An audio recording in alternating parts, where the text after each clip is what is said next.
À l'instar des villages de la vallée du Nil, construits sur de hautes collines pour se protéger des inondations, les villages des oasis sont également construits sur de hauts plateaux pour éviter la remontée des eaux souterraines, surtout que les maisons sont construites en briques de terre crue. Quant aux rues, elles sont très étroites. Leur largeur ne dépasse pas les 2 mètres. Elles sont tracées sous la forme d'un demi-cercle et se divisent en ruelles. Ces ruelles se rencontrent et mènent vers un des portails de l'oasis.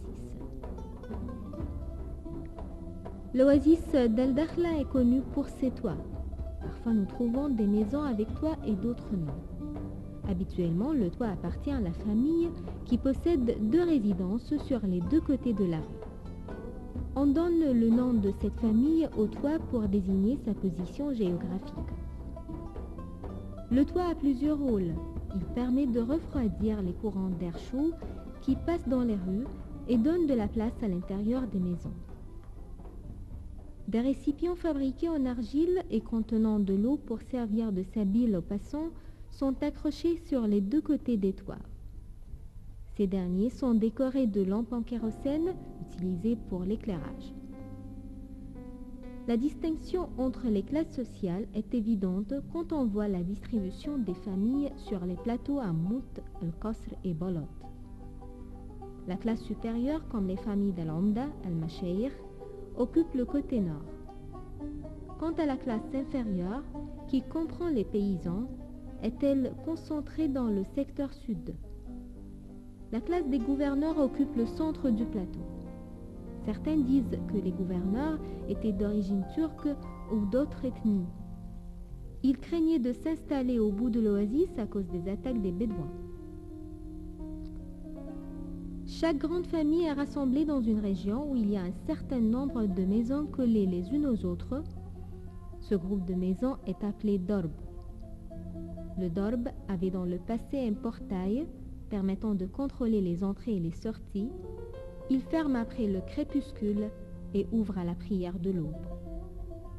À 35 km au nord-ouest de Mout, capitale des oasis d'Al-Dakhla, se trouve le village d'Al-Qasr qui renferme une cité historique nommée Al-Qasr al-Islamiyya ou le palais islamique. Cette cité est unique du point de vue de l'architecture. Elle est située sur une haute colline qui constitue le dernier bloc urbain. Ces maisons sont construites en briques de terre crue et ses routes internes sont circulaires.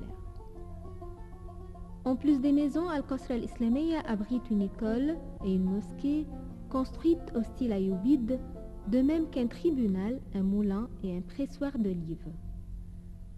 L'architecture des maisons montre que celles-ci n'ont pas été construites pour les classes laborieuses. Elles sont différentes des autres maisons avec des chambres vastes. Elles sont formées de 3 étages. La façade nord d'une maison de cette ville est formée de 2 murs séparés par environ 20 cm. Le mur externe renferme de larges fenêtres décorées d'arabesques. L'air entre à travers les ouvertures de cette arabesque.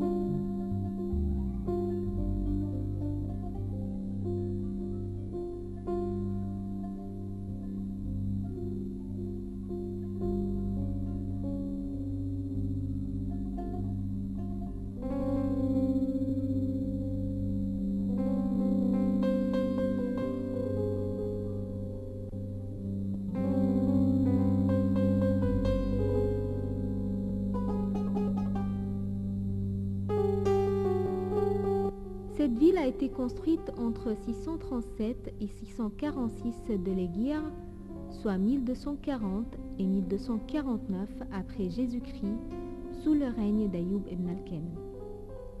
Au début, c'étaient les grands collaborateurs du gouverneur de la région qui habitaient la ville. Les habitants sont des descendants des Mamelouks. Ils ont construit des fermes et des jardins vastes et remarquables.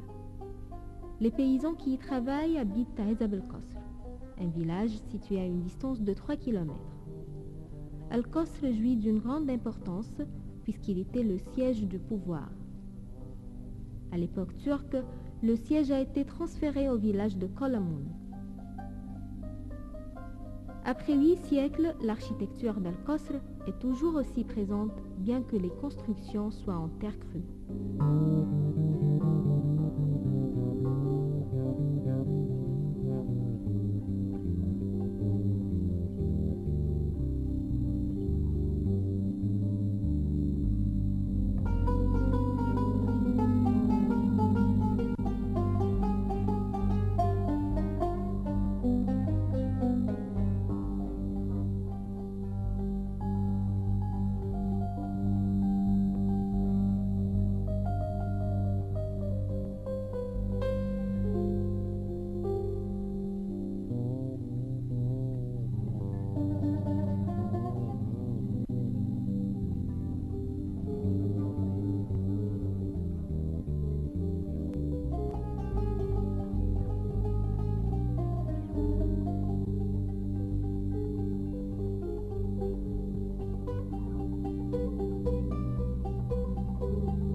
construction des maisons, agriculture, fabrication de l'arabesque et des tapis et emballage des dattes.